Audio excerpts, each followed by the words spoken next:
لا خو شل دا باندې دي نن دې تندر باندې دا کاش چې زرا ځان وشي او دا په ګولې وخم شیر خانه صبر کو روژه یوازې د خوراک نوم نه دی د صبر نوم دی راځه چې د انا سره د دسترخوان په هوارولو کې کومک وکړو بچیانو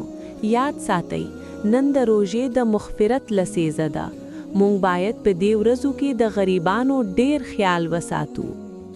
انا مون خو روژه نیسو دا په خپله لویه نیکي نه ده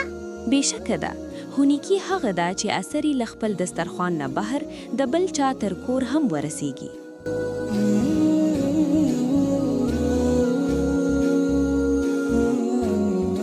لالا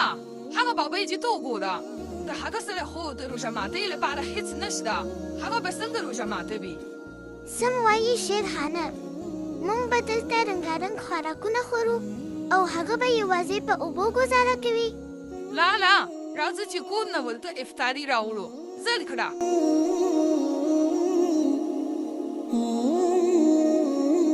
بابا جی دا واخلئ زموږ له طرفه درته ورغوندې افطاري ده